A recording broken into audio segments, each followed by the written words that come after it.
basically, it's SmackDown Live's turn for their aftermath after WrestleMania 33. And say what you want, there are certain things that were good about that pay-per-view, and there are certain things that were horrible about that pay-per-view. But nevertheless, this was SmackDown's time to clear things up and to shine as far as, you know, the Intercontinental Championship being on the pre-show and, you know, Naomi winning the fucking SmackDown Women's Championship right before the main event of the show. But anyway, you know what? No. I'm just going to sweep that away. The show opens with Randy Orton, and he basically goes outside, and he's like, yeah, I told you months ago, if you can't beat him, join him, and when the time comes, screw him. Yeah, he said that he was the master, and that he did all this planning, all this manipulating in order to get to Bray Wyatt, and yeah, he joined that family, and he was with them for like months, you know, ever since fucking, October, I think? It was like, you know... but he's the WWE champion now. So now they're counting him as a 13-time champion. And it's like, So, he's like, yeah, you will never forget my name. Cue Bray Wyatt on a big screen, and he has something called, okay, yeah, he say he has a rematch coming, which he does, and it better be fucking one-on-one. Speaking of which, AJ Styles hasn't got his rematch. But with the Shakeup coming up, what's going to happen with all these rematches and so on? And, you know, okay, fine. A House of Horrors match is what Bray Wyatt mentioned. And it's like, a House of Horrors match? What is that? Is that another word for a no DQ match or a no disqualification match or some garbage like that? It's like, come on. You could have gotten more creative than that, Bray Wyatt. I mean, yeah. So, he goes on and on about, yeah, when the time comes, he will get his rematch and he will reclaim what's rightfully his. And, yeah, he does that Bray stuff. And next thing you know, Bray Wyatt is behind Randy Orton. And he's like, I'm here. And then he starts attacking Randy. On the midst of all that, though, Eric Rowan shows up and attacks Randy. So it's a 2-on-1. Oh, well, what do you know? Luke Harper comes out. And Eric Rowan tried to meet him in a ramp, and, you know, things got a little confusing. I'm like, so now there's not even going to be a stare out between those two. It's just going to be an instant confrontation. I didn't understand that, because I'm like, these two were partners, but, since you side with Bray, I'm just totally against you, even though they were NXT Tag Team Champions, and they were with each other all the way, and they were never against each other until now. But anyway, so the faces fend off those heels.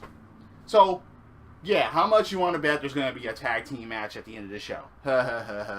Yeah. Oh, God.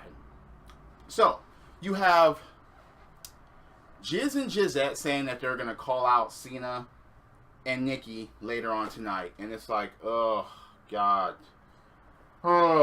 Saying that they were the ones that put Cena in a corner to propose to Nikki Bella and blah, blah, blah. And they're going to call him out. And, well, now, the two-time SmackDown's Women's Champion Naomi comes out.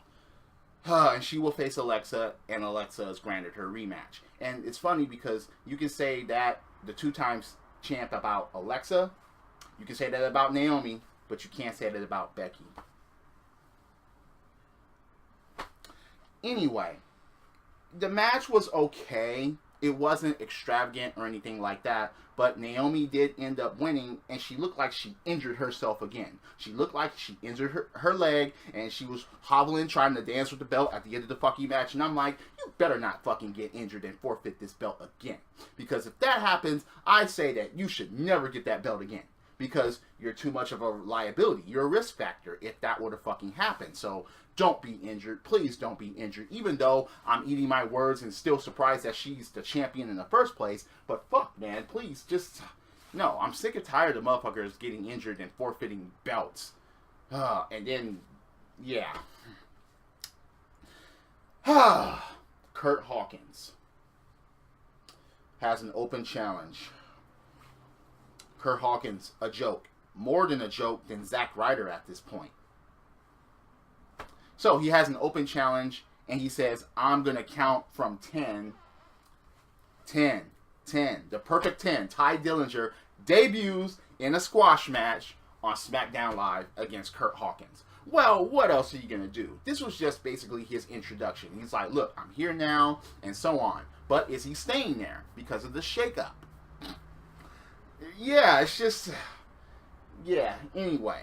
Mojo Rawley gives an interview in the back, and he's talking about Andre the Giant.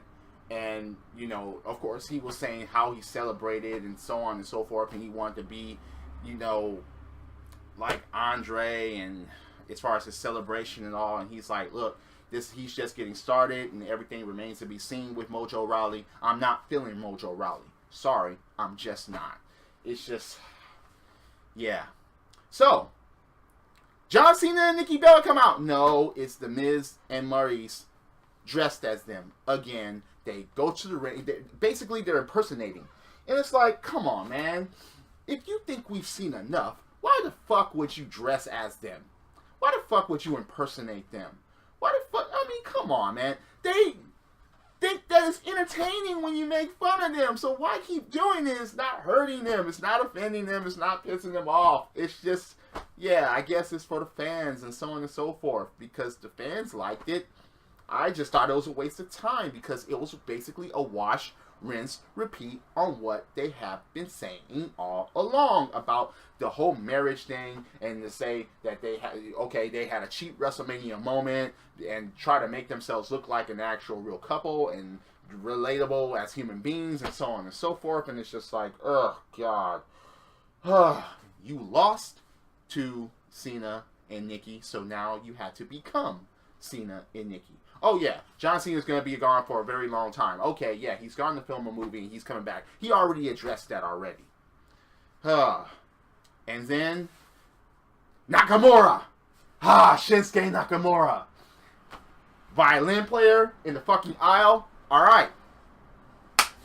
Confrontation? No. It was just basically Nakamura's intro. And I'm not knocking that, but it shut the Miz up. He didn't say anything. He just walked away. He just vanished. And let me tell you this. If this is fucking going to be a feud, who out there thinks that The Miz can or will beat Shinsuke Nakamura?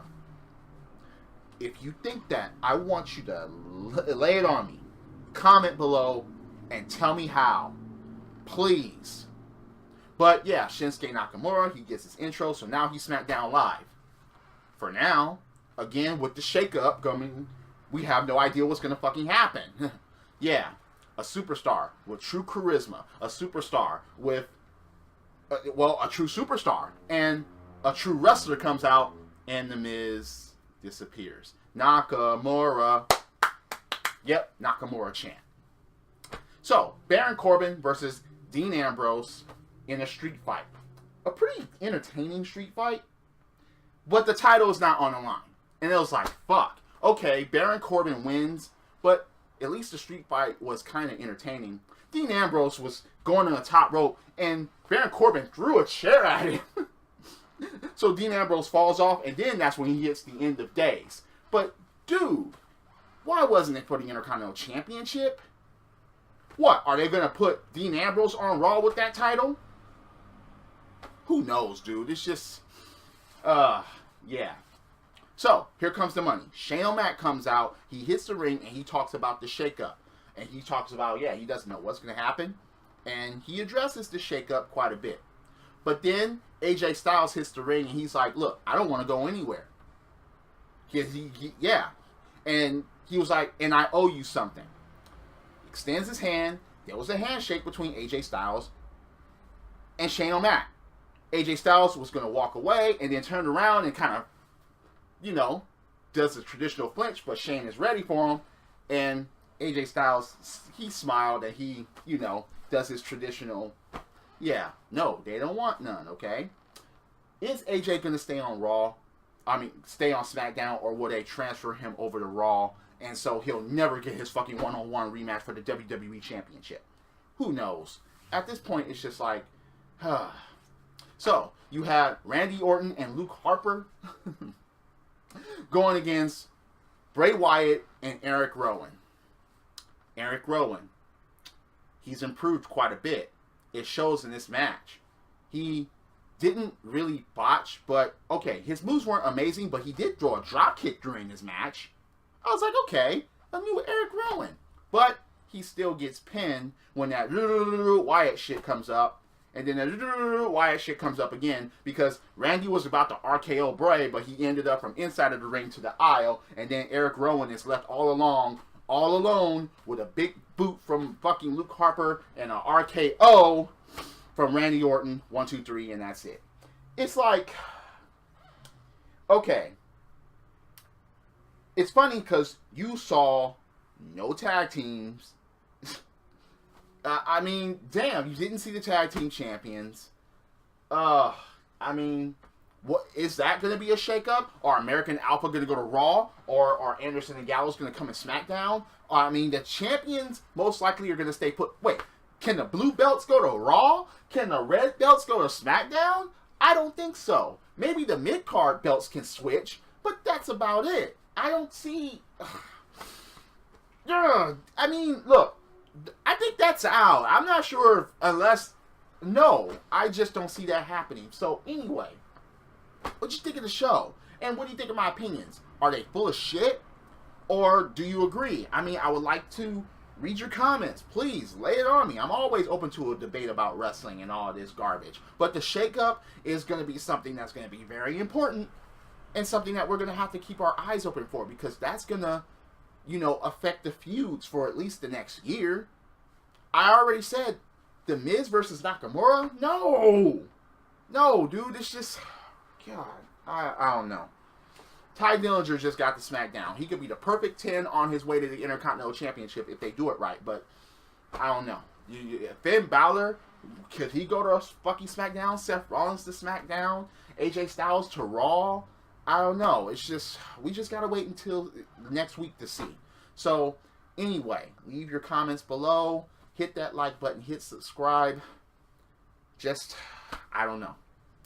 Anyway, drop kicks, body slams, throw motherfuckers over the top rope, both feet hitting the floor. Yes, I'm a wrestling fan. This is the theme, and I'll see you later. Credits.